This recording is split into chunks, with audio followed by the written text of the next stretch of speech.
Hi, hi. Welcome. Thank you. Great Okay. to see everybody. Really, really good to see everyone. I'm feeling excited. Our numbers are growing. I know a lot of people called in to say they can't make it today because of circumstances beyond their control.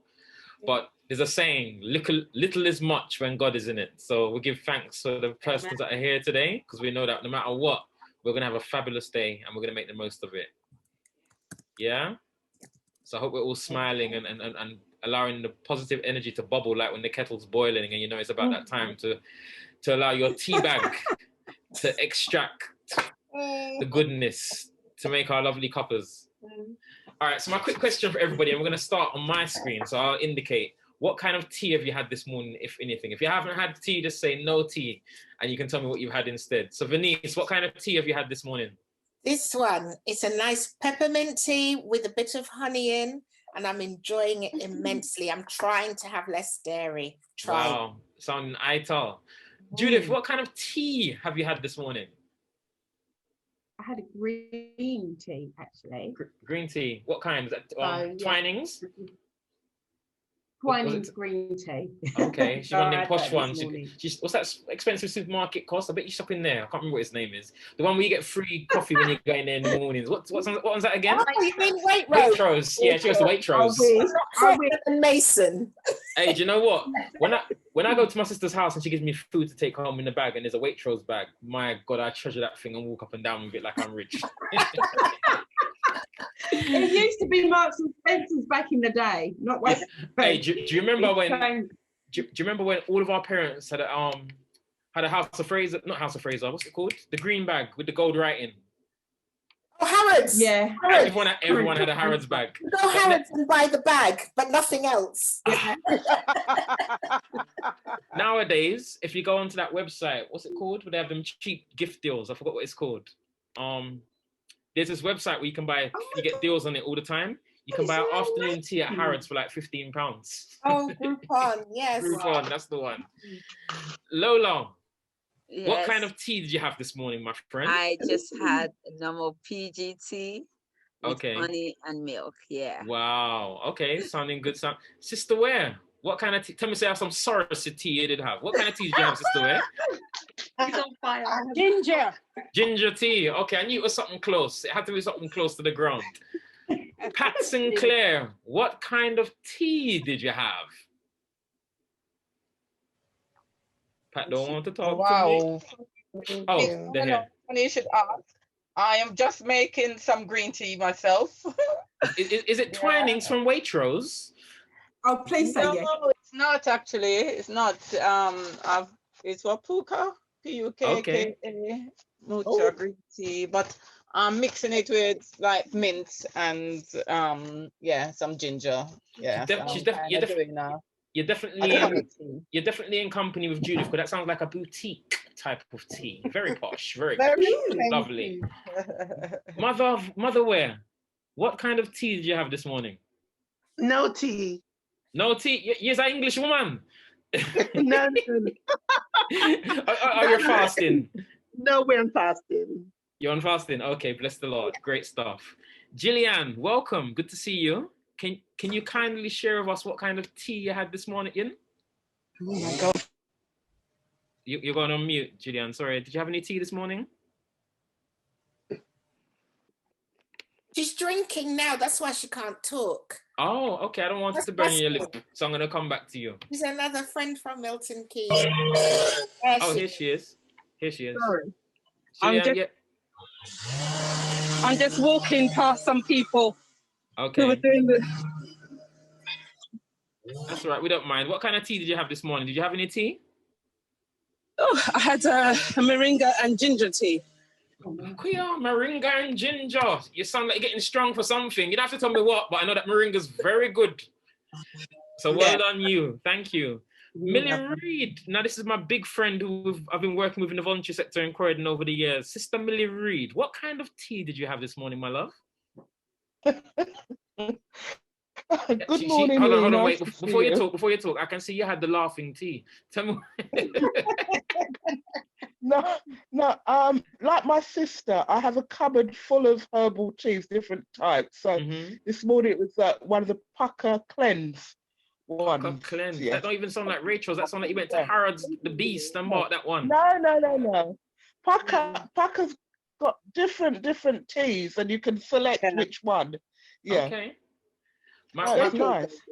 So now I've got my special guest that I've invited, Sister Peju. What kind of tea did you have, my love? Green. Yeah, green tea. No, I've just had chamomile tea, actually. Sorry, everyone. You need to be quiet so that Peju can talk, because I can't hear over you. Sorry. Go on, Peju. Sorry. Good morning, everyone. I've just had chamomile tea. Chamomile. Sounds nice. Sounds like Twinings from what did their store name again? Waitrose. Waitrose. Yeah, it sounds like a Waitrose purchase right there. Sorry, Lee, can I just say something about Waitrose? Go ahead. Waitrose is not more expensive than Tesco. It's true. It's a good store. They're in competition with Tesco. I should know because my husband worked for the company over 40 years. And so I do all my shopping in Waitrose. And I compete. I'm not sure if it's the same Waitrose I go to, if you're comparing it with your 10% discount that you get from your husband. Of course it's the same Waitrose. But thank you for that vital piece of information. Now, I'm aware that there's going to be a few people joining us late, halfway through the session, and we're going to get some people jumping in at certain points, but we're going to make the best do of what we've got. But you know what? Today is a really wonderful day. I've had a rough 2 weeks. And since this day had started, things have just gotten better. I had a friend that I haven't spoken to in a few weeks send me a text to say, how are you? And I was like, my day just got better from the moment I read your text. And I think sometimes we can take for granted how important it is just to check in on someone. You don't need to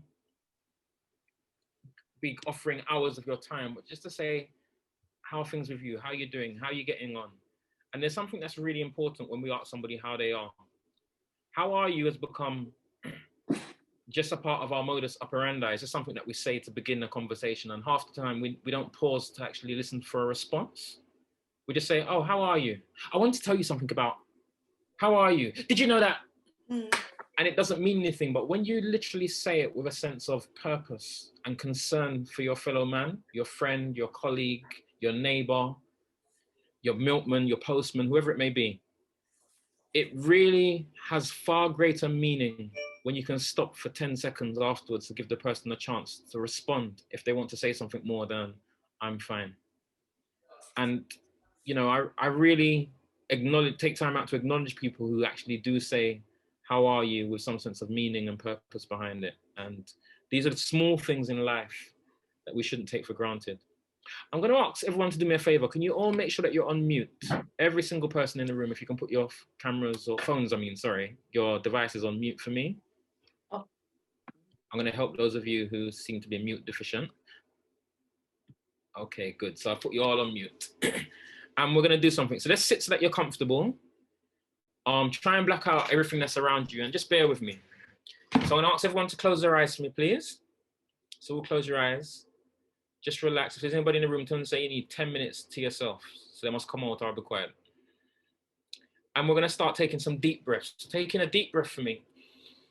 Through your nose and hold it for a few seconds and let it out. Taking another deep breath. Hold it. Relax and let it out. Taking another deep breath. Hold it.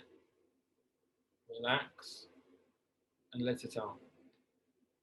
I'm going to ask you to just continue that process of taking in that deep breath with your eyes closed, holding it in and letting it out when you feel ready. And while you're doing this process, I want you to think about your chest expanding as you inhale. You're holding it there, and that energy, that life that you're holding, and then let it out. And what we're doing now as we breathe, we're starting to hold on to positive thoughts. Something positive that's happened in your life as you take in that deep breath. And I want you to hold that breath and hold that positive thought, something that makes you happy and makes you smile. It could be the birth of your child. It could be walking on the sand at the beach, barefoot. It could be just listening to the breeze and the birds chirping in the morning. It could be eating something that you really love or smelling your mother's cooking, that meal that mummy used to prepare when you were young, that really, really excited you and you knew it was a privilege, it was a special treat. For some of us, it's a Sunday meal. For some of us, that positive thing as you're breathing, that you're thinking about, is when you're singing your favorite song in church. For some of us, it's when you're on the dance floor, dancing to that ska tune that used to make you rock when you were a teenager. For some of us, that positive feeling is knowing that you woke up this morning and you had life. And we're breathing in, we're holding it for a few seconds, and we're breathing out as we exhale. Breathing in, holding on to that positive feeling or experience or thought or memory, and breathing out. So now we're still continuing the breathing exercises, but now I want you to focus on something that you feel thankful for. Something in your life today as you breathe in and you hold it, that you're thankful that exists, that you have it, that you possess it, that you can attain it, that you've achieved it. It could be anything. Some of us are thankful because we went to university and we studied and we passed our exams, or we did a certification. Some of us are thankful that we have jobs. Some of us are thankful and really feel appreciative of the fact that we're here together as a group. And we're asking you to just continue to breathe in, deep breaths, hold it, and let it out. All right, just open your eyes for me, please. And you're welcome to unmute. Welcome, Cheryl. We're going to welcome you a bit better than I have now in a minute. But as we just finish that exercise, I'm going to ask if there's anybody who'd like to unmute themselves and just share either something that you're thankful for or something that makes you happy. Is there anybody that'd like to share that? Yeah, I'm thankful for my daughter. And she always makes me happy. Thank you, Judith. Is there anybody else? Go ahead, Sister Ware. I've been made a great grandma. Oh, wow. Thankful. Amazing. Well done. Amazing. Well done. Is there anybody else? Third generation. Wow. Thank you for sharing. Is anybody else that would like to share something? Go ahead. I'm thankful for being able to walk. Amazing. In my area this morning, and I'm still walking now, so I'll join you when I get back in the house. Great stuff, Gillian. Thank you. Cheryl, I see your hand up. Go ahead. Thankful for being okay today. I had my vaccine on Friday and I haven't been well since, but I'm okay today. Great to hear that. So thankful. Brilliant. Is anybody else? Mother of Ware, were you going to say something? If you are, take yourself off mute, my love, and speak away. No? You don't want to share? I need a testimony, man. I'm only joking. No pressure. Is there anybody else? Yeah, I'm thankful for being among the trust today being my first session with the trust. So I'm thankful for this opportunity. All right, I need everybody to hold on now because Mother Ware is on the mic. No, I'm thanking God for life today. I'm thanking that I wake up without aches and pain this morning. Amazing. Now, you know something? What I'm thankful for right now is Elaine Green. Elaine Green came into this room with this radiant smile that would light up the universe. And she's still smiling. And I'm giving thanks so not only for her smile, but for what she's going to share now. Elaine is on the mic. Oh, you're making me laugh. Do you know what? I can't help it. It's this smile, this smile that I've been blessed with. Actually, I should be grateful for my smile because it's just, how can I say? Once I connect with people, even if it's just strangers, somehow the smile just bing, and people always comment on it. The fact that, oh, you're always smiling. So I'm grateful for my smile. Brilliant. You know, I used to play this game where I'd go on the road and I'd try and make people smile that I've never met before. And I found that just by saying hello if you say hello to somebody that you don't know, you say hello, they seldom respond. Or you say, hi. They're convinced that they know you. Yeah. And there's so much power in our smiles you'd never imagine. Not only that, it's therapeutic to smile. If you're going through a rough day, just fake that smile and force it out. And you'll be surprised what can actually come out of your day. I'm going to ask, I know I shouldn't put anybody on the spot and you have to forgive me because I'm a bad boy, but Pedro, could you please share with us something that makes you happy? Hi, I mean, being my first time, I was actually just hoping to listen in and get a feel, but it's been a great time being here actually. So I'm really happy being here, and and also sort of just thankful for every day, happy with the family, children, and just thankful for every day really. So absolutely. Amazing. Thank you so much. Thank you. And you know that I have to pick on my par and P from back in the day. So Sister Millie, Wagwan, what makes you happy, my friend? Oh, wow, lots of things. You know, I'm grateful to Father for life.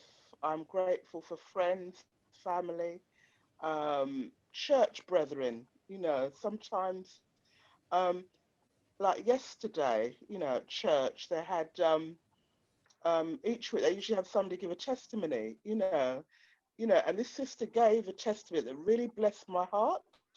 You know, she spoke about, you know, the bereavements that she'd had, you know, last year, and the fact that she was very down because of these bereavements. And the sister from the church actually rang her and said, I haven't seen you on the Zoom. I haven't seen you heard you in the prayer line. What's happening? And she said that sister, you know, just spoke to her at the right time, you know, when she's almost given up, you know, and it's just so wonderful that we should care one for another. If we don't see someone, don't hear from someone, it's so important that we do care. So I'm just grateful. I'm grateful that I'm here on this line today. Do you know what? That is such a beautiful message to hear. I know we're not all religious in this group and we don't all adhere to the faith of Christianity necessarily, but the reality is there's nothing like some support, someone checking in with no ulterior motive other than they care for you and want to be there to offer a shoulder to lean on. And that can make the difference in someone's life. This is not about me, this session at all, but I just want to share two things that I'm really thankful for that really surprised me. A few weeks ago, I started supporting a barber from South Nord called Yian, a Greek Cypriot young man. And he's been running something with my support called the Virtual Barber Chair. And we've seen where we grew from having 3 men come out and just check in each week to last week when we had the second one, we saw 8 men come along and we're really just pouring out their hearts and sharing some real deep stuff. And it's just supposed to be a little check-in, like, you know, imagine Desmond's on TV in the barbershop, it's all of that.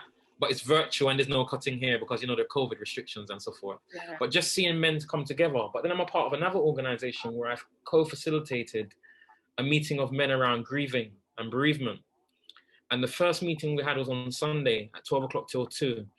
And to my surprise, 22 men turned out. And some of them were bursting into tears after sharing their bereavement and loss between them and losing their sons. 2 men lost their sons. There were men on there sharing about experiences of being abused domestically. And it was just so heart-rending to see that men actually do want to talk if they can get these safe spaces. And I'm saying that to say this, let's not take for granted what we have here. This space is so special, it's so important, and it's the lifeline for some people. Not everybody will come and talk about exactly what they're going through or what they're experiencing in their cancer journey, or supporting somebody who's living with cancer. Hey, there's people on this call right now who are living with cancer and they haven't even told a soul. And that's fine, that's your prerogative. But I want us to recognize, acknowledge, respect, and appreciate this safe space that we have here where you can share as much as you want or as little as you want. And know that what you say here stays here. And for those of us who have a religious leaning, you can always beg for a little prayer too. You know, and I know that Mother Ware and Sister Ware, and now, oh, the prayer warrior, Pedro's here, Sister Millie. There's so many people in this space that are happy to take your concerns away with them in their own quiet time and whisper a prayer to their maker for your desires or your needs, you know? So as I say, we're not a religious group, and we don't hold prayer meetings or anything in this space here or have Bible readings or anything like that. We respect people from all faiths and with no faith at all. But for those who might have that religious need or spiritual desire, there's the ability to connect with people within the group who are able to meet those sort of needs. The other thing that I'm really glad for that I want to kind of highlight quickly, and I'm going to ask 2 of the persons if they can just mention very quickly what they do, is that there are people here who are facilitating their own cancer support groups. And it's amazing the way that as a community, we're not trying to take away from each other, but we're trying to uplift and support each other and ensure that we're stronger for our communities as it relates to cancer. So I want to highlight Peju. I know she's only come to listen in and see what's happening, but I wouldn't mind giving her a minute or two to just speak about what she's doing over in the neck of the woods where she lives. And also Cheryl, who's in Croydon, but she's also doing a lot of stuff for people living with cancer as well. And then obviously Judith is our guest speaker today, so we're here about the work that she's doing and what she's trying to achieve. So Peju, would you just introduce what you do and tell us a bit about it and where you're from? Absolutely. Hi everyone. So my name is Peju and I live in Essex, sort of Thurrock, Suffolk in an area. And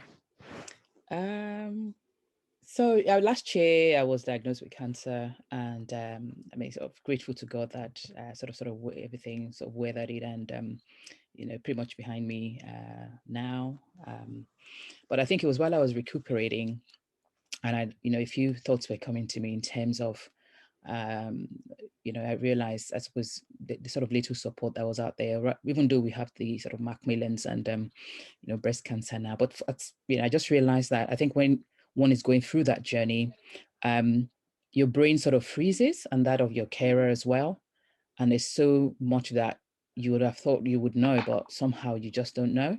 And I thought actually, I started thinking that I wouldn't want anyone else to go through, anyone else going through that journey, to have it slightly easier than I did, get information quicker than I did. If I can sort of be there to prompt their carer to say, look, we should be thinking about this. Because most things that my husband and I sort of found out was much later. Some of the things that support we could have got from Macmillan, for example. So on the back of that, I started this Christian Cancer Support group, charity, basically. And the idea is basically to offer a place where I'm a Christian, where Christians can also come to and be able to talk about their journeys, because I realized that there was a sort of a barrier in that sense. People didn't really feel that they could sort of talk about that. But it's not only for Christians anyway, it's really for anyone that feels that, look, I'd love to have some support sort of through prayer, and also, you know, practically as well, where we'll be able to give them information or sort of point them to the right direction, signpost them to the right direction. And at the moment, I think we're sort of thinking of having our first meeting in at the end of this month. But I think, you know, I can see the reason why that group came to be and why the thought came, because incidentally, I've had two ladies now who have sort of wandered to me, and we're supporting them through their cancer journey.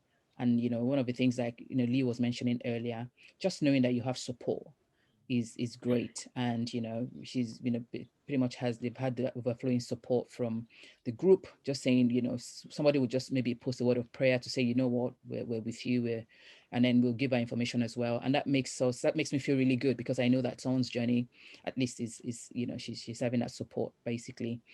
And yeah, so that's really it. It's called the Secret Place UK. We have a website there, so you can have a look if you want to. The Secret Place UK. And the Secret Place just came from Psalm 91, actually. He that dwells in the secret place of the Most High. And I think the message of that is to say, look, no matter what the journey looks like, we'll just try to find peace in the storm. The storm is always, there would always be storms, and our storms are always different. Even though, you know, different people might be diagnosed with cancer, the storms are always different, even if it's the same word as well. So the idea is, how do we just find peace in that storm, so that storm does not even take away our peace? Taking away the peace alone can even make things really, really worse than the actual thing itself. So that's what we hope to do. And, you know, to make sure that people who don't walk that journey alone as well, and together, you know, try and just move forward together. So brilliant. Thank you so much for sharing. Just a quick question. Number one was, so it's a faith-based group, yes? Yeah, it's faith-based, but it's not for only those who are sort of you know, that have a religion or anything like that. It's really for anyone at all who doesn't mind, being paid for, being prayed for or being supported by, faith-based organization. Okay, great. And also I'd ask if you could just share the website in the chat. So if you could just type it in so people can access it. Thank you so much for sharing, Pedro. Sorry to put you under pressure, but No I'm worries mean like at all. that, so you just have to bear with me. Thank you. Cheryl, is it okay for you to speak a few minutes about your projects and what you're doing, please? That I'll come up with. I'm not, although I said I'm feeling better, I'm feeling rough. I ran a program for 11 weeks for cancer because I have cancer myself. I'm living with stage 4 cancer. But what I found is that there was no space for people that were necessarily living with cancer, because you can have cancer going to remission, and then you have the carers that are caring for someone with cancer. So I thought, let me create this space that is creative. So it's not necessarily focusing on cancer alone. It's looking at things that you can do to occupy your time, take your mind off the whole pandemic situation and the stress and the worries in between your treatment or your lack of treatment because things have been reined in. And over the 11 weeks, I found the journey to be really, really helpful, not only to the people that participated, but to myself, which is something amazing. I didn't expect that. It had a healing sense to it, if that makes sense. Every week I look forward to going on, joining the group, having fun, and then the next week and the next week. And now it's come to a close, I can feel the difference. I can feel that sort of apprehension that the group had when we realized that it was coming to a close. But it's important to have that space to be able to go to, and a safe space that you can share that common ground, but look at things that are different in order to get through the time and day that we have ahead of us. That's what I do. Thank you so much. Is the program finished now, or are there other sessions? It's finished at the moment. We're looking at, the group definitely want me to do part 2. So put something together and take it forward. Because okay, great stuff. Can we get some information, publicity material and stuff when it's ready again here for the members of Trust? Yeah, sure. No problem. Excellent. Thank you so much. Thanks for sharing. Greatly appreciated. Wow. So the morning started off with a bit of fire. It's quite exciting to know how much talent we have within our pool of people that are here now. And it's just been nice and refreshing to hear the things that make other people happy and causes them to smile. Can I just ask very quickly, and you can show your hands or do an emotion to reflect your response rather than speaking, how you found the little breathing exercises that we did at the start of the session today? So if you just, so I've got thumbs up going up. Okay, cool. Okay, brilliant. Glad that you enjoyed it. Okay. So in my role at Macmillan, I have the privilege of working with different people from across the whole of London, to be honest with you. And it just amazes me every day that I will bump into somebody, I say in the community, but it's online, isn't it? In this virtual space. I'll bump into people, whether it's for an email, an introduction, attending a meeting like this. And it just amazes me, number one, how many gaps there are within the community of cancer as it relates to people of color, and how many shortcomings there are in the service provision, for people that look like you and me. And these are realities that we face and we hear every day. We hear people speaking about it, the inequalities in cancer treatment, etc. And while we do accept that NHS is doing a great job when we compare ourselves to other countries, there are some gaps. And as a result of that, as an organization, I think Macmillan, we believe that cancer treatment or support cannot just rest in the hospital setting. It needs to be in the community. And we seek to support people within the cancer community to develop their own sort of provisions. So when we see stuff like what Cheryl's doing or what Pedro's talking about, it really inspires us. And we know that there's a certain grouping within our society that might not feel comfortable accessing mainstream services. And that's why the work of groups like Trust is so invaluable. So one person that I came across through my role since joining Macmillan a year ago is Judith Neptial. And she's had a very interesting journey, but what catches me every time about her is her heart and her passion for wanting to be the voice of change and part of that mechanism that creates the changes that are needed for the betterment and a better serving of people living with cancer, especially from African and Caribbean communities. So I'm going to hand over to Judith, who's going to speak. It's not her first time at Trust. I think she's supposed to be a member officially, but God knows when last she came to a meeting. But hey ho, she's here working today, so we're not going to slate her too badly. So Judith, if you can take your microphone off of mute for me, please. And the floor is now yours. I'm not on mute. Okay, great. Hello, everybody. And can I say that it's really awesome to be here today and to see so many women of colour working together in different ways, but hoping to bring change. The reason I'm here today is to raise awareness in relation to cancer. And it is a battle that can be fought and won. However, for whatever reason, people from the BAME community are not accessing the facilities and services available to them in order to fight to live. And that's an issue. So I think if I start today and I tell you about my journey, then maybe you'll understand why I'm so passionate and why I would like to see that change. On the 31st of July 2018, I was diagnosed with terminal cancer and told that I had under a year to live. And it changed my life immediately. And from that moment, everything changed. So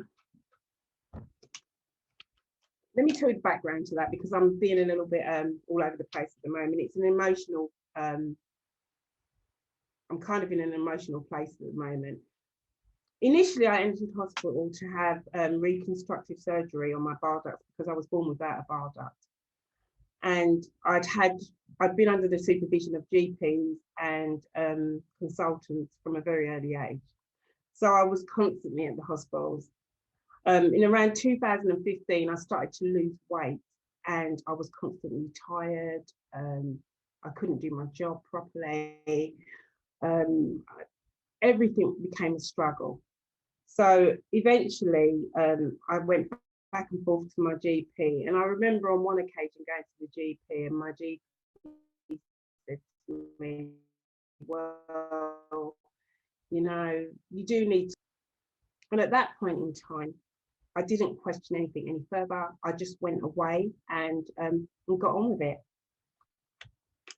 So in 2018, out of frustration, because I simply didn't know what else to do, I spoke to my consultant and I broke down and said, can you do something? Please, can you help me? Because I can't actually live like this. And at that point, he said that he'd undertake reconstructive surgery. And as I told you before, I had the surgery and what they found was that there was cancer. To the point that the cancer was actually inoperable and that I wouldn't see the year out. So what happened after that was my journey in learning or fighting to live, because I have a 21-year-old daughter. At that point, she was 18, and actually dying for me at that point was not an option. Cheryl, I know that you have a son, and you know, I'm sure that you're living with, you know, pushes you in your fight is your son. So I know that you understand that for me, when that happened, I wasn't prepared to leave my daughter. From that point onwards, I started to access support networks, or tried to access support networks. And that's what led me to being here today. In my journey of accessing support networks, I found, as you mentioned before, that there were the likes of Macmillan Cancer Research, but nothing that actually kind of spoke to me that I could actually identify with. One of the issues that I had was that during the treatment of cancer, which I'm sure that you're all aware of, I lost my hair. And, you know, that was quite a traumatic experience. And I remember washing my hair one day and, you know, it just started to come out in clumps in the bath. And I didn't know what to do. But what I also actually remember of that period of time was feeling totally lost, because there was no one to talk to, but I could actually reach and say, well, what do I do? Do I cut it all off? Do I, do I try and save it? Do I work with this? What do I do? And I didn't. And what should have been a difficult time became even more traumatic and stressful, because, from our community, hair's a big thing. It's an issue, we're taught to believe that our hair is our crowning glory, that sort of thing. And, when you lose your hair, I don't know how you all feel, but for me, it almost felt that I was losing a part of my identity, in who I was. What I now know since then is that I've accessed a brilliant support network of people, of hairdressers, actually work with people from the BAME community and that actually deal with hair loss.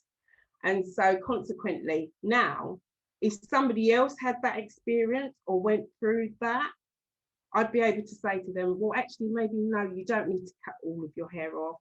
There is somebody that you could go to see, and it's silly things, not silly things, but small things like that, that can actually make all the difference in living with cancer. Because as you said, Cheryl, it's not just about having cancer, it's living with cancer. And when you're living with cancer, you have to take any bonuses or anything that can be positive, and you have to take that and run with it. So yeah, it's about widening out. What I found was that there was a lack of knowledge and information, and that basically we weren't accessing that information. So from that point of view, after that, I decided later on in my treatment to start my support group of my own, which was From Me to You. And again, the reason I started that was because I really wanted to ensure that nobody had to go through the similar pitfalls that I actually endured. I also remember on my journey of once I decided that I wanted to fight to live, that in itself was a challenge. It almost became difficult to say to people, I'm not prepared to die. I want to live. And actually, what I found difficult to access was that help to help me to fight that battle to live. There were very many organisations that were prepared to hold my hand and help me to die, but there weren't organisations that were prepared to fight for me to live. And I don't know if I don't know what how your experience was, but that's definitely how it felt for me at that time. And so the need From Me to You became even more imperative, because if there were other people in my situation that wanted to live, wanted to fight, but didn't have the resources available, didn't have the confidence to challenge their doctors if they didn't necessarily agree with what they'd been told, didn't have the information available to them in relation to accessing trials or different forms of medical treatments, what then? Who supported those people? And people from the BAME community, like ourselves, we don't actually engage with things like clinical trials. We don't actually look into a lot of the other options that are actually available to us that are out there. It seems to work very much on a basis of, and please feel free to interrupt at any time if you guys have an opinion or disagree or whatever. We don't access that information. And if anything, there seems to be a very strong issue in relation to our relationships with the medical profession and how we engage and interact with them. And, you know, I think we need to look at that. We really need to start looking at that and how we are engaging. You know, I always use a common adage that if your car breaks down, you take it to a garage, and actually you get maybe 1, 2, 3 opinions on, or different quotations on how they're going to work with your car, you know, because it's a valuable object. Why is it then that when our bodies are not working, that we take the first opinion given to us and we don't question that? We don't access the fact that we're allowed to have 1, 2, or even 3 different opinions. You know, we're not accessing that. In fact, we don't always even feel able to voice the fact that we would like to access that. And why is that? You know, I remember feeling incredibly, you know, when I was given my diagnosis, I asked for a second opinion and I was told that I didn't need to have a second opinion because my consultant was an expert in his field. Well, whether he's an expert in his field or not, that doesn't negate the fact that I still have the right to another opinion. You know, and I remember being dismissed on quite a few occasions. And I sometimes question, was that simply the fact of me? Was that simply the fact of me being a woman? Or was that anything to do with the fact of me being a Black woman as well? Did any of those factors come into the question as to why,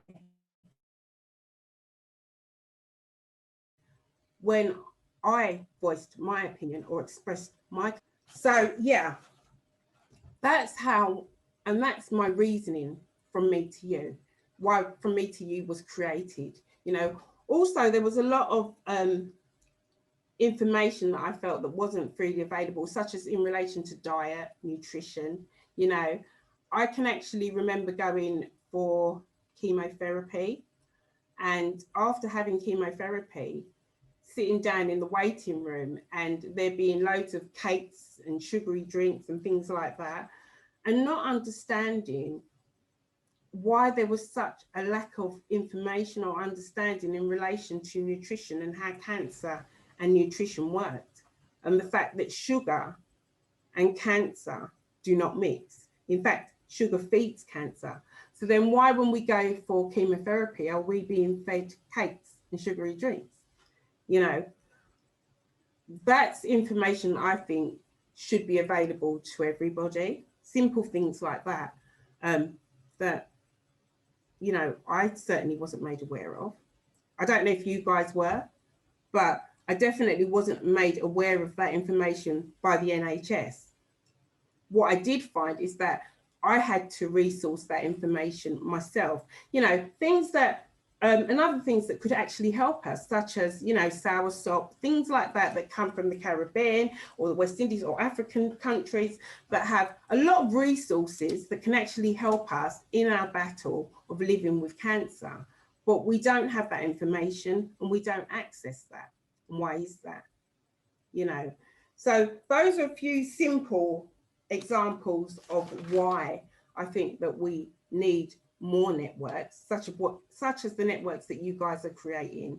And we certainly need to be sharing information and actually sharing our stories. And I know that Peju, sorry, you spoke about the fact that your organization is a Christian organization. And again, I think that's amazing because, you know, I think there's a lot of work that we, you know, and trust is as well. And I think there's a lot of work to be done within the churches, you know, in the fact that I'm a Christian, and I know for a fact that when I was diagnosed, I do believe in the power of prayer. I actively believe in the power of prayer, but I also believe in the fact that God helps those who help themselves, you know, and I do believe that there's you know, an issue in the fact that within the church, you know, we sometimes are maybe not being as proactive as we could be, you know, and that's something that we need to talk about. There are a lot of things that we are, as a community, we need to come together on, and that we need to start looking at and having the conversations, you know, in order to help ourselves. Because actually, if we don't have those conversations, then we can't progress. You know, there is an issue in relation to medical advancement in how, you know, we interact with medicine physically, you know, as well. So as well as our counterparts, and do we interact in the same way? Do we engage with medicine in the same way? But if we're not speaking, and if we're not communicating together, then how do we obtain the resources to demand that these things are looked at? Absolutely. You know, because that will have a direct impact on our care. So as you can see, I could go on all day, you know, and absolutely, Millie, I'm just seeing that doctors have very little training on nutrition, mainly medication and surgery. Absolutely. And also what they also do is that they're trained, you know, I don't know if you've ever been to a medical training seminar, but sometimes when they do the training, it's quite funny because they say that you need to look for, you know, flushed cheeks, you know, or pink tinge. Well, my cheeks don't give a pink tinge, you know. So, you know, it's actually, you're absolutely correct in the fact that we need to be looking at all aspects, because if they're being trained to look for a pink tinge, well, you're not really going to get very far with somebody like you or I. Do you see what I mean? And that's not because they don't want to help, it's because they're unaware. And if we don't have those discussions, if we don't bring those discussions to the forefront and engage with each other like we are doing today, then nothing changes. Can I interrupt? And something change. Yeah. Can I interrupt? Sorry, Pedro's got her hand up, so I think she wants to make a comment, but you've got about 25 minutes left. Oh no, let her. Sorry, I didn't see your hand, Pedro. Sorry, I do. No, that's my job. It's my job. That's my job. Yeah, no worries. So I think sorry. I was just affirming what you were saying in terms of the church certainly has a lot more to do. And, you know, I think someone did mention, also sort of supported that when you said we need to shut down the silence. And that's one of the things I found, you know, when I was diagnosed, there wasn't a lot of people, I suppose, around me who could even sort of help me with information or that support in that sense, because those that maybe had been through that journey before felt that they didn't feel comfortable to sort of talk about it. They were quiet about it. And so, you know, I had no one I could sort of go to that was that was one-to-one I could say, oh, you've been through this journey, perhaps you could help me understand things and stuff like that. And that was why I thought, look, I needed to change that rhetoric, you know, and Absolutely. Be open, let people know that, look, I've gone through this journey, or I'm walking through this journey at the moment. You know, I'm not hiding it. The fact that I'm a Christian and I've had cancer does not change anything at all. Christians have cancer, non-Christian, everybody has cancer. It's not, you know, discriminatory at all. And then why sort of hide that? And so, like you did say, there's something about if we don't, if we keep quiet or silent about it, then we'll not be able to sort of help each other. We'll not be able to help anyone else. And we would also not be able to get maybe the information that we need even at the right time as well. So definitely we need to shut that silence down across board, to be honest. So I'm just trying to agree with that. Yeah. No, do you know what? Totally, because, and I'm so grateful to hear you say that, because I think culturally, you know, we have this whole air of silence, you know, that it's almost like a dirty word. It's a taboo. We mustn't speak about it, you know, and that has to change, because again, if we don't speak about that, if we don't share our stories, then, you know, how do we progress? And I also hit upon something else that you said, Pedro. You hit on a really strong point for me, is that you said about accessing information, not being able to access information, and not having somebody necessarily to do that for you, and how difficult that was. And that really hit home with me, because what I remember is that when I decided that I wanted to fight cancer, accessing information, the last thing I felt like doing was getting on a laptop and researching. Where are the clinical trials? What's the medication? Who's the best in that? And we need something like that. We need something where, you know, that information is readily available to anybody easily. And I was really passionate about, you know, getting that out, in that there are many ways to help somebody to live with cancer. And it's not just about helping them achieve their bucket list. You know, I had many people come to me and say, what's on your bucket list? What would you, you know, what would you like to do? Well, actually, I don't want to look at my bucket list because I don't want to die, but I would like to live. And I would like you to help me maybe get on that laptop and research. But unfortunately, because we don't have these conversations, people don't actually know what you need, you know? And instead of giving you what you need, they start to give you what they want. And that's not actually helping you, you know? It's a big issue. Could we give Gillian a chance to just say something, please? Please, absolutely. Hi. Thank you. I've just just listening to your information, and it's wonderful actually, that you all are doing so many great things out there in the communities. A couple of things for me. When you said about lack of information, is it a lack of information, or is it like you've just said about accessing the information, that it's not known how to access it? So that was one thing. And the other thing was, you're right about the medical advancement. There's a lot of medical advancement, but for some reason, a lot of our people don't want to be part of the research.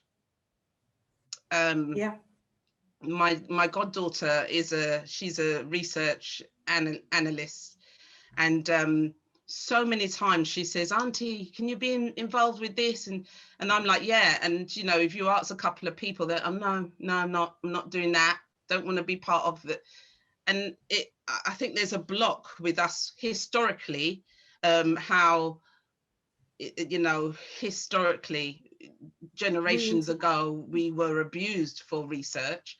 And now we need to look that a lot of our same people, you know, our nieces, godchildren, sisters, are working lightly in that organizations, and can see from the inside out where we're not participating. So you know, I know a few people who, like one of the scientists, I don't know if you know, one of the scientists on the team, he's a professor from Ghana, and he worked on the AstraZeneca at Oxford. I don't know if nobody knows that, then you need to know that. All right, because he's a black guy. He's one of the professors, one of the leading professors on the same team that has produced the vaccine. So these are things that we do need, certain things we need to share so that we can feel a little bit more comfortable as a community. And we need to share the real things, not the things that are coming up on WhatsApp. Because those things on WhatsApp can actually incite fear. And, you know, it's not nice to live in fear.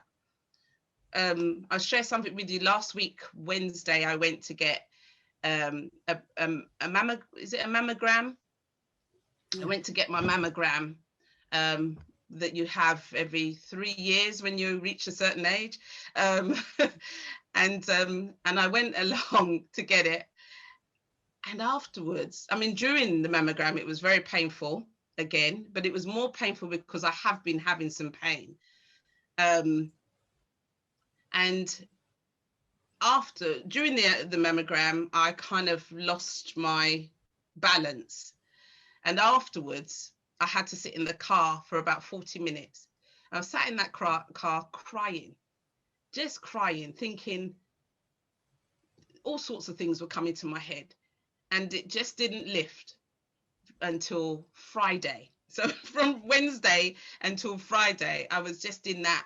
But listening to some of the sisters, we go on a church forum every evening, listening to people talk, and then I'm a Christian, speaking to my pastor for about 3 hours on Friday morning helped me.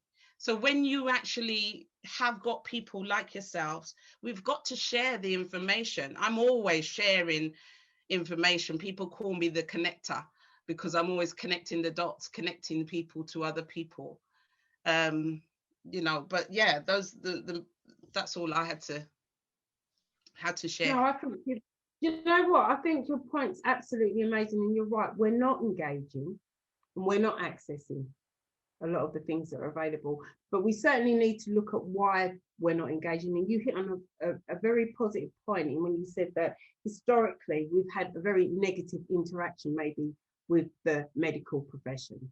So really it is about looking at how do we turn that around?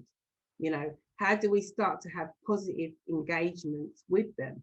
And the reason probably why we do have a lot of negative interaction is the fact that the medical profession, unfortunately, I don't know about your experience, but unfortunately in the early days, most doctors were not people that looked like you and I. They were white middle class people, gentlemen or women, who were doing a fabulous job, and working extremely hard. And I'm sure that they didn't care about the colour of their patient's skin. But ultimately, does that build confidence when you cannot see yourself reflected in any way, shape or form? And obviously that is one of the pointers that needs to be looked at and needs to be changed. But also we need to share, like I'm on a clinical trial at the moment, immunotherapy, and it is actually actively working. And I do believe that through God, by the grace of God, and that I'm here today. But I know that the fact of people, taking up clinical trials within our community is really low. It's next to nothing. And we need to start educating and looking at why is that? What are you fearful of?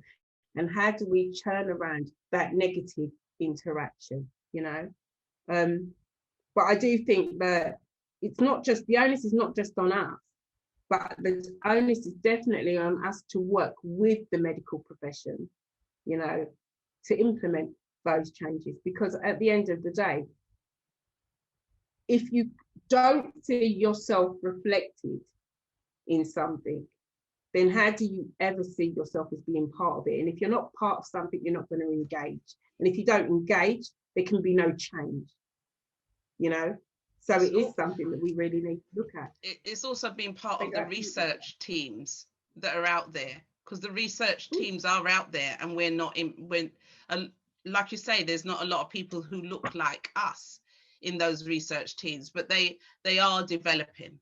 I mean, since George Floyd, rest his soul, it sparks so much of a difference to people who look like us on the television. You can see, and every advert. So we are making a slow change. Absolutely. Sorry, thank you for that. Thank you very much. I just want to highlight that Cheryl's also got a hand raised, so I think she's got a point she'd like to make. I really agree with what you're saying, Judith, about the being able to engage with the team. Can everyone hear me? Yeah, I can. I found that when lockdown started, I was having treatment every 3 weeks at the hospital. So when lockdown started and I realized that we were going into that shielding phase and things are becoming a bit more dangerous, I decided that I wasn't going into hospital to have the treatment. So my consultant said, Cheryl, you've got to come in.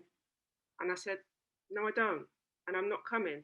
And she said, Cheryl, she wrote me an email. She said, just come in. And I thought, you and I have a respectful relationship, but right now you've crossed that boundary, because I knew that the same treatment could be done at home.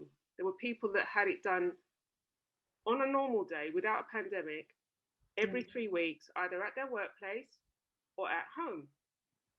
So I thought, let me see how long this is going to go on for. So I didn't reply to the email. A week later, she came back. She said, Cheryl, I'm asking you if you can come in like on Thursday. I said, no, doctor. I know I can have this treatment done at home. So can you sort that out and then come back to me? She came back to me about a week later, arranged the community nurse and arranged for me to get the injections at the clinic every 3 weeks. And I've had it done like that since last March. You have to put your foot down, because what happened is I found out I had diabetes during the pandemic. Now I'm thinking, had I gone into the hospital every 3 weeks exposing myself to COVID, not knowing I've got diabetes, on top of the cancer, what might have happened to me? You'd have heard that I was over 50s, had underlying conditions, didn't know I had diabetes, and then she died of COVID. If I hadn't put my foot down.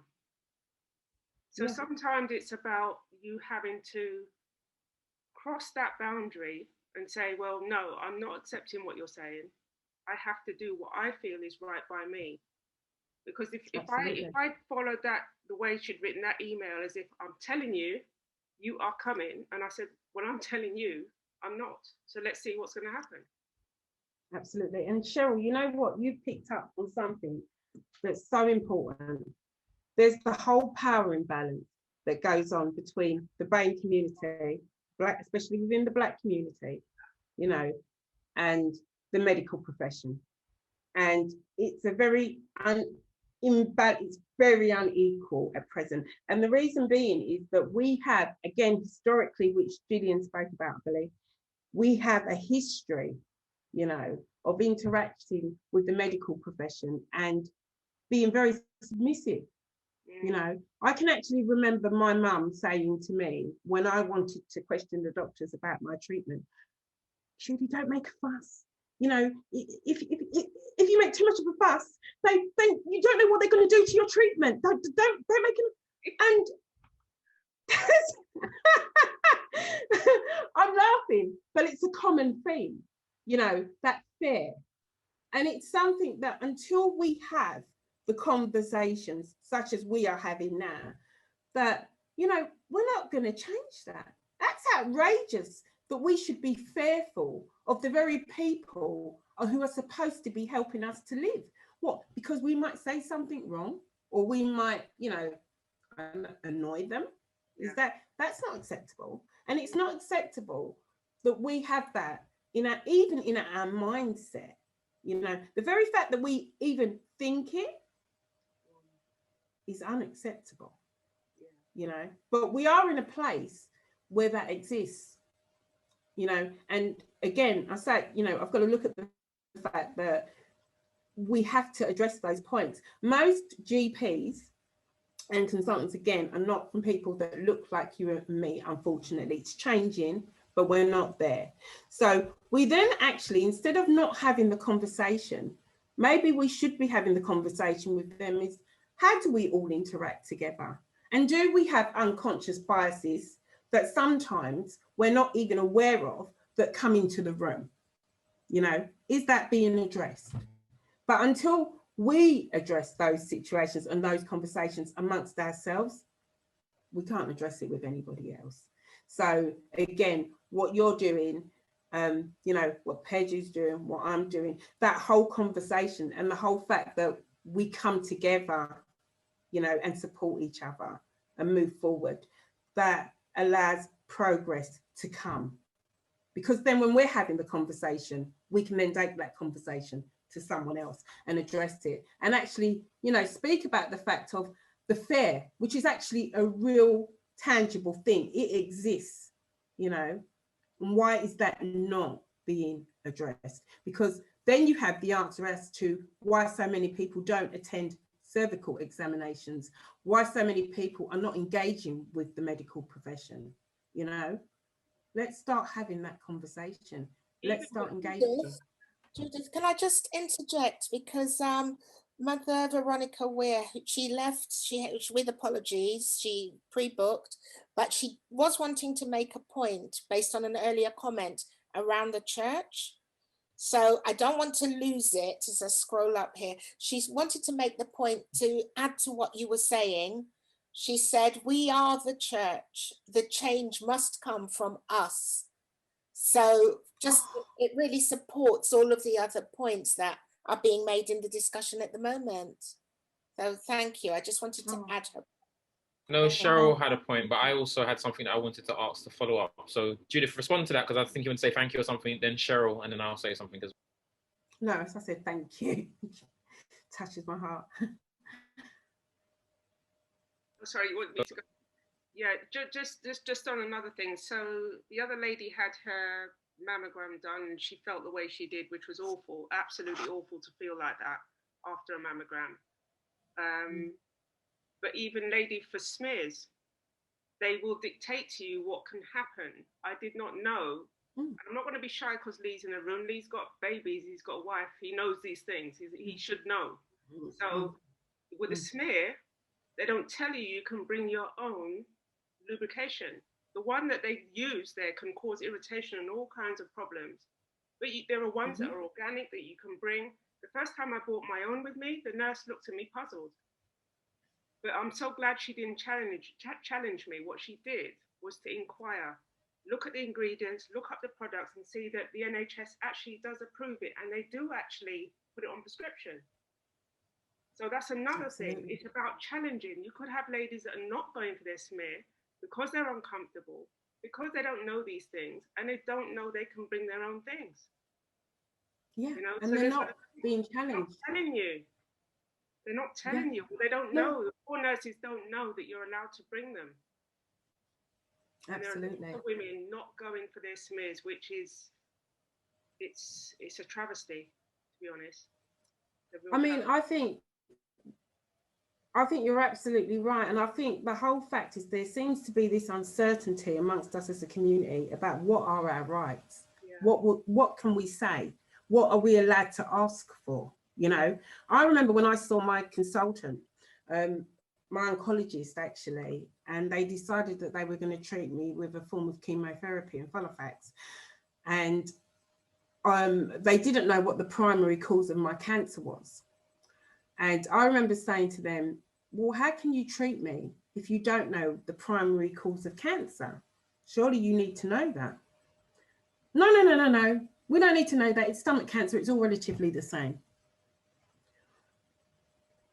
Obviously, I challenged that, but I do know that many people in my situation wouldn't have. You know, I went so far as to go back to my GP and I got a referral from my GP to the Christie, which is a hospital in Manchester. And actually, they're the #1 at providing out about primary cancers. Yeah. However, in the whole time, and I'd been at St Bartholomew's and the London for 8 months. And in that whole time, they hadn't diagnosed my primary cause of cancer. When I got that referral, within 1 week, the Christie told me that I conclusively had bile duct cancer. Yeah, which totally started to change the way that I could look for in relation to treatment. Yeah, it was imperative. But if I hadn't have challenged my consultant, and actually I challenged him and got nowhere because he wouldn't do anything about it. But if I then hadn't have gone to my GP and said, I'm not happy with that, I want another referral, and looked at the Christie up myself, I wouldn't have known what the primary cause of my cancer was. And if that was the case, then I wouldn't have been able to go on to get other treatment that has actually in effect saved my life. So, you know, my whole life actually depended on whether I would challenge the information given to me or not. How many people lose their lives because they don't challenge? It's not good enough, is it? It's just not good enough. I'm going to open that up. Does anybody else have any, you know, because I'm aware I'm talking about my experiences, but I'm sure that, you know, we all have different experiences. Does anybody else have anything that they would like to add or speak about? I thought I could raise my point. Sorry. I'm gonna just come in now. Just a quick one. You spoke about the importance of us having our voices heard and being that instrument of change. And I just wanted to ask, what are some of the things that you're doing to have your voice heard on different platforms? What are some of the things that you've been involved in, and what are some of the plans you have for the future? Okay. At the moment, I sit on the board of the NEL Alliance, and basically it's an advisory panel board. And what they do is, I will actually put links out to my platforms. Please, I'm very slow technically, so please bear with me. I'm not the greatest person on the box with computers, but I sit on the board of the NEL Alliance, and they're an advisory panel board, and in relation to the spending of how money is distributed in relation to the cancer budget and where it's distributed and how it's distributed. So I have a small voice in that.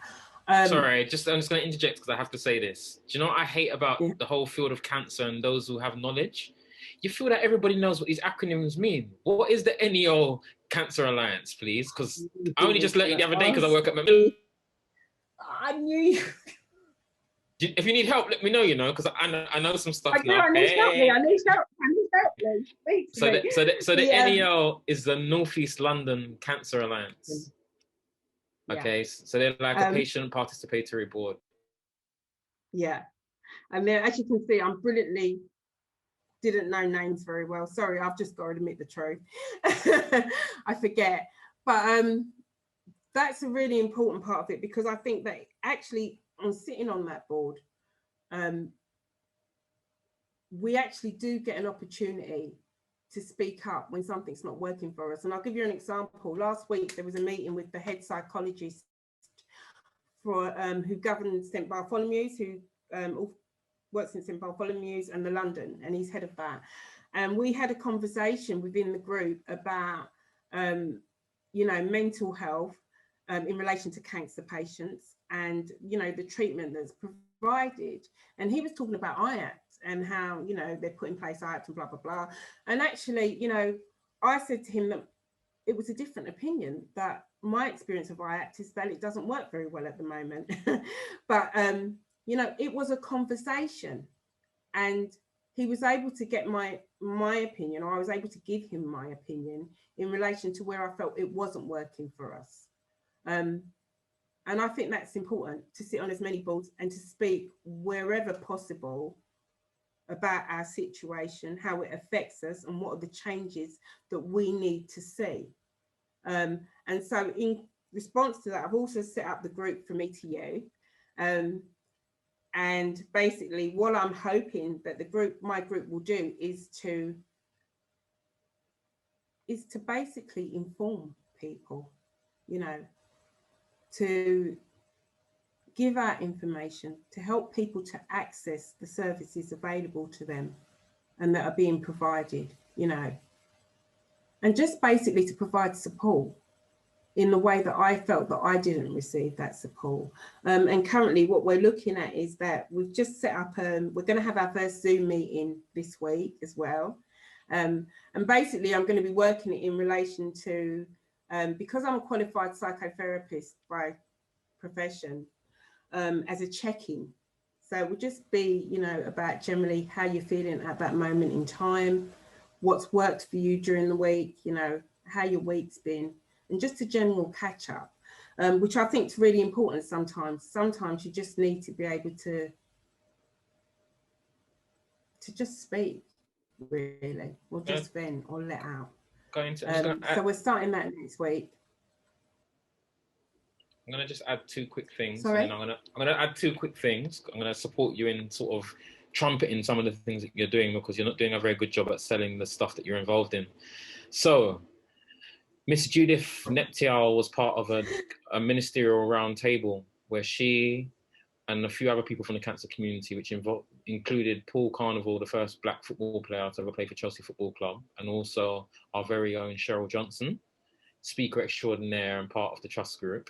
And they were able to sit down with the minister responsible for welfare and pensions and give their views of experiences of trying to access the benefit system for support. as persons living with cancer during COVID, and the trials and tribulations and struggles and prayer and put on them foot and tell people their mind that they had to deal with, and how dehumanizing the experience can be to some extent with some of the experiences that were expressed. And these opportunities came about by being a part of something that they're both signed up to, which is the Macmillan London Cancer Community. And the London Cancer Community is a group of people who have an experience of cancer. Either they are living with it themselves, they're caring for somebody, or they're a part of an organization that's offering support out into the community and can get a sense of what the needs are and the experience of people who are living with cancer. Now, being a part of that group means that you're just part of a community. You get access to a newsletter that has information about different activities that are taking place across London for people living with cancer. So we've advertised the Trust Cancer Support Group in there before. And there's always great opportunities to be involved in the development of services for people living with cancer at various CCGs or NHS trusts, etc. And a lot of times they'll lean on us, or it's things that Macmillan is funding, and we need that expert voice because you're experts by experience. So being a part of the LCC is something that we really want to encourage. And if anybody's interested, you can reach out to myself or my colleague, Emma Quintal, who's everybody in this group should pretty much have access to, because Croydon is the patch that she manages. There was something else that you did. Oh, the other activities that you're involved in with your voice. Sorry? The poetry and campaigning. So. Oh yeah, no, I was going to say. All right, go ahead. Let me give you a chance. We're winding down. Go on, and go ahead. No, you're doing such an excellent job, Lee. Please go ahead, finish. I feel like I'm gate crashing a program. So there's a poetry and campaigning project that's being run now, and it's led by an amazing young man who comes from such superb stock, because he's the son of Cheryl, and his name is Darren, and he runs an organization called Well-Versed Inc. And I know that there's a lot of poetry fans in this group, and what they're doing is they're utilizing poetry and expressing person's experiences of living with cancer. Even if you can't write poetry and you've got no experience of it, the workshops are designed in such a way that you'll fit in, you'll be able to express yourself, share what your experiences are, the things that you think ought to change. And I heard people in this room now speaking about their views on cancer treatment, cancer services, and how it affects people of color from marginalized groups who thought that the poetry sessions might not be for them. But what you've expressed in this room today is something completely different, because it says that it's actually the perfect thing for you. But on top of the poetry, we're actually developing a campaigning toolkit. So we're teaching the persons who are part of this session how to develop, or working with them to develop this campaigning toolkit that's going to allow us to agitate for change and to voice our concerns about the elements of cancer treatment and cancer services that are not, in some cases, fit for purpose or need drastic improvements. So I'd encourage you to get involved in that. Can I actually add in that Cheryl's son is absolutely amazing. It's such an amazing group. I've taken part a couple of times. And yeah, it's definitely worth getting involved. I found it really informative, and I loved it. So, and your son's amazing, Cheryl. Sorry, I just have to say that. He's absolutely adorable. All right. So one other thing I want to actually ask the group. Oh, sorry, ladies, while I'm here, before Lee cuts me, because I've not been great at selling. I've listened to the people that have spoken, and I've heard some amazing opinions, and voices. And I'm going to actually put a plea out. My group is meeting this week, but it's going to be a private meeting for the members already there. But from next week, hopefully, we're going to start having regular meets in relation to different things, different topics. I would love you ladies, because you're absolutely awesome and powerful. Please get involved. I definitely intend to be getting involved in your group. I definitely do. Pejah, you will be seeing me at some point. And yeah, Cheryl, I'm already knocking on your door.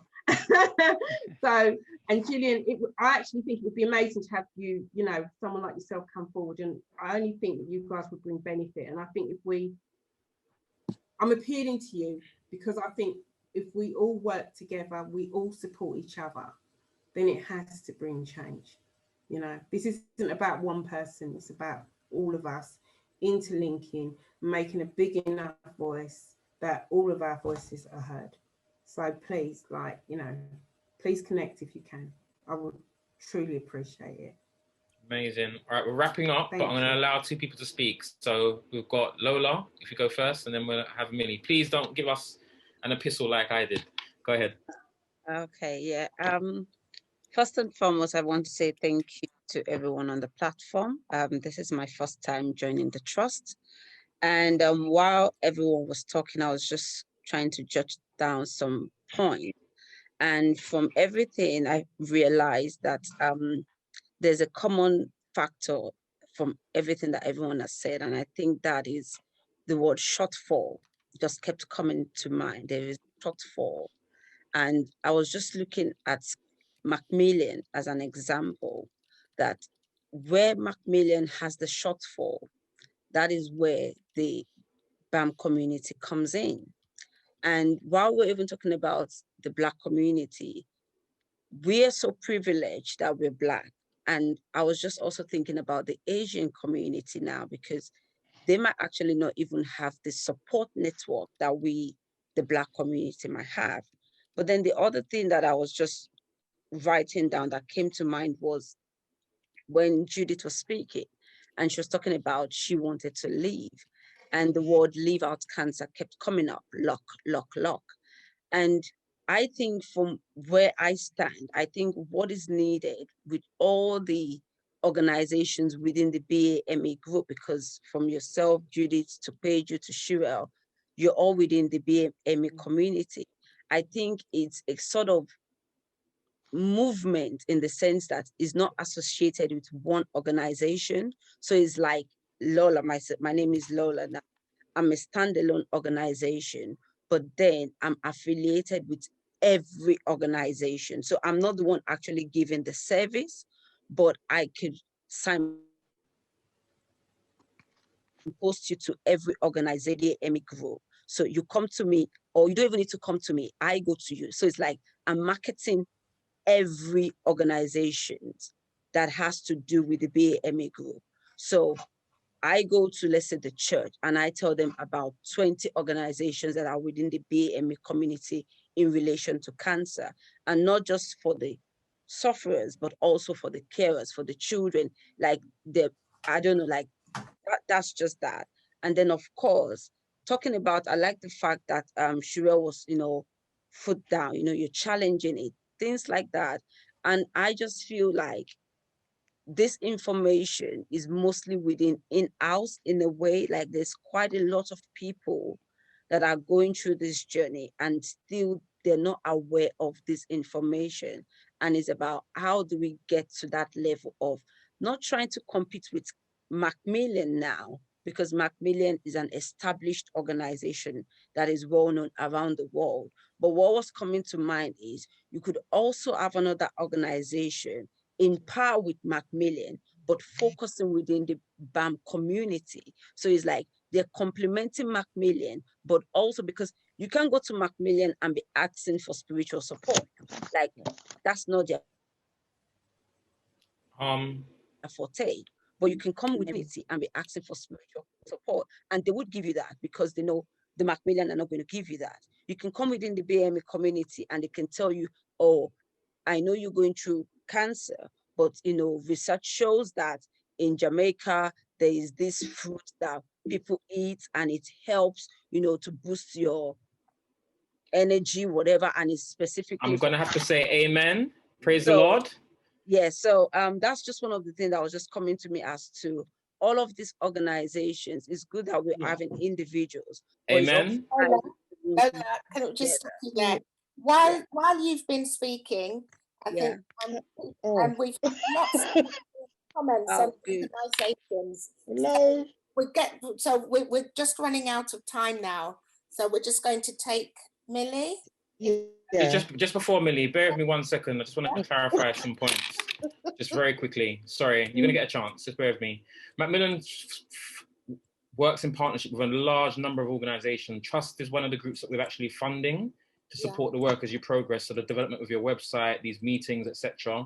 And there are a number of other projects that we're funding and continue to fund, both of a spiritual nature and a non-spiritual. Our job is not to come in and tell the communities how to work. My job as a community engagement worker is to work with persons from the grassroots level and to help them to meet the needs of their own community in the various ways. So everything that you said is on point, but I think a lot of it is already happening and it will continue to happen. And that's what myself and my colleagues are tasked to do as part of our role. Millie, thank you. Thanks a lot. Yes, very, very quickly, I asked if people could include their contact details, like Judith and yourself, in the chat. Also, just to say, one of my volunteers, Denise, who was involved in setting up a group for Black women with breast cancer, passed away earlier on in the pandemic. And one of the ways I thought of honouring her was to carry on and, you know, with the work that she started and linking in with other, you know, Black groups and things like that. One of the things that I'm aware of is that during the pandemic, a lot of the voluntary sector groups that used to be around have either lost their funding or their funding's been reduced. And I'm concerned particularly about the Black groups that were offering support previously. I still attend one of the groups, who's now on the Zoom, which is the Black Cancer Care Group in Southwark. I'd like to know about more group that we could do and link up with. Absolutely. I'm really terrible on the technical. I'm just looking now, actually. I'm really ashamed to admit it, to see how I add my details to the chat. But I'm going to work it out and put everything down, and then hopefully, you know, you'll have that information. Absolutely. I see some comments in there. The Duffers Foundation is an amazing charity. I think that we should get them to come and speak at one of our meetings, maybe the upcoming ones. They're really approachable, Croydon based, doing some fabulous work for children of people who have been impacted by cancer. There's another comment I wanted to, okay, putting their information about different organizations sounds amazing. I just want to welcome everyone who's come in at the last minute to the meeting or come late. Some of you it's because I only sent the information to you during this meeting, so forgive me, slap on my wrist. I want to thank everyone who has participated in this session this morning, from the breathing exercises, the sharing of positive things that have been happening to us, and the people that I've put on the spot and asked you to speak on the spur of the moment and to tell us about your organizations. A massive thank you to Judith for stepping up and speaking this morning. I think that your presentation was superb. I will be fighting tooth and nail to get more opportunities for you to share, because it's clear that you have a message and people need to hear it. So really amazing stuff. You know that I'm Macmillan, innit? I represent Macmillan, so I have to do this last pitch before I leave. We have a project called Digital Storytelling, and it starts in March. And this is one of the most amazing projects you'll ever find. What we're going to teach people to do through 10 sessions that take place once a week, you'll get the opportunity to learn how to tell your experience of cancer, whether that is as a carer, or it's as someone who's been living with cancer, or somebody who's got a partner or a loved one who's got cancer, but you might not necessarily be the main carer, but it's had an impact on you in whatever way you take it. What we're going to be doing is training you how to record these stories digitally through drawings, through taking photographs, filming, voice notes, videos, and putting it all together in your own way, telling your story. Now, it's my job to sell this program, so I had to sell it no matter what. But I got a young barber involved in it who lives up in Lewisham. And he did the first session where he had to do this activity where he was drawing something under guidance. And he said, boy, Lee, I'm telling you the truth. I didn't even want to sign up to this program, but I did it because I know you and I respect you. And I went along to it and I brought an old notepad that was just lying around in the house that I write on every now and again. And I figured that I'll take part in it and I'll tear out the sheet and throw it away at the end of the session. He said that he went into this session and started drawing according to what he was guided to by the facilitator, a colleague of mine called Morag from Scotland. It's all done via Zoom. And he said, as he started to do what she told him on the process of it, and was drawing a map with different spots on it that represented places in his life when he was happy and things that had happened to him. And he said that it felt ridiculous to him doing it. And he said, when he got 5 minutes in, he just started feeling this joy. And he said that he visited some happy places in his life that he has not been to in over 2 decades. And he said that coming out of it, it just felt like the most perfect and most beautiful way to start his week. He said that he had to ask himself, if this is what therapy feels like, then everybody should have it. And he just remarked that it was a life-changing experience for him. And he said that that sheet of paper in that notepad, he said there's no way that he could part with it, because what it meant to him after that experience was just something else. So I want to encourage you. I'm in the WhatsApp group already. If you want to get involved in this digital storytelling project, just drop a message into the WhatsApp group, and I'll be monitoring it today. And I'll communicate with you to see how I can get the information across to you, preferably via email, so you can get and become a part of the digital storytelling workshop. Judith touched on something that's really important. One of the problems that our community suffers with is we get comfortable, we get complacent, and the fear of stepping out of our comfort zone doesn't allow us to access opportunities that can benefit us and our communities. Macmillan has amazing stuff going on, and the digital storytelling, the poetry with Cheryl's amazing son are two such projects, and the London Cancer community that everybody here could join and get involved with if they wanted to. It's your chance to allow your voice to be heard and to make change for people living with cancer from our communities. So I want to encourage you, reach out to me using the WhatsApp group, or by reaching out to one of the members of the Ministry of Empowerment who can get the information to me, and we'll send over the information so that you can sign up on these workshops. For both of them, the campaigning and poetry and the digital storytelling, what will happen is you'll have a one-to-one discussion with the facilitator, so they can answer any of your questions and make sure that you're happy and that you feel it's the right thing for you. So you don't have to commit because you filled out a little form saying that you're interested. And even if you do sign up, you can drop out as well. And we understand that because of people's experiences with their health, they might be healthy today, but a few hours later or tomorrow, they don't feel the same. And that's understandable. So there's no pressure whatsoever. I've talked too much epistles. Amen, glory, thank you, God bless. But I want to say to everyone, thank you for coming. All right, one second. And as Lee says, I'm just going to add thank you for coming and then give back to him. Please, we need to let you know that next Monday, the 8th at 2 p.m, there's afternoon tea, which is another extension of the support groups and time that we offer to spend together. So bring your cuppa and your biscuits, including the ones that get sent out to you if you register, and enjoy from 2 p.m. next Monday a lovely session of togetherness, a session more general than this one, but as beautiful as this one was. Thank you, because it was a beautiful session. Back to you, Lee. Okay, the last thing I'm going to do, I'm not going to call out this person and make them say anything, but I want to welcome a special friend, Anna Leonard, who's here with us today. This is her first time at the Trust Cancer Support Group. I'm hoping that she'll be back and that she enjoyed it. But just give her a wave for me, please, and smile. Elaine, I need your help now because you got the beautiful smile. Let's say, I want to see some teeth. Everybody show your teeth so that she can see that she's welcome in the place. If you haven't got any teeth, show some gums.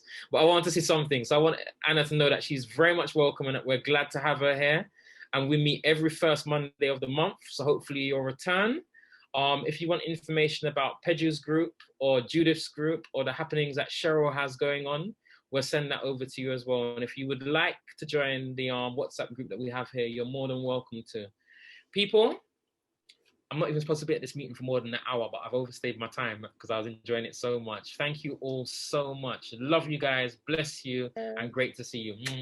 Right. Thanks, Lee. Bye-bye. Thank you. Thank you, everyone. Thanks, everyone. Thanks, everyone. Nice to meet you. Take care. Pastor Regina, see you Monday.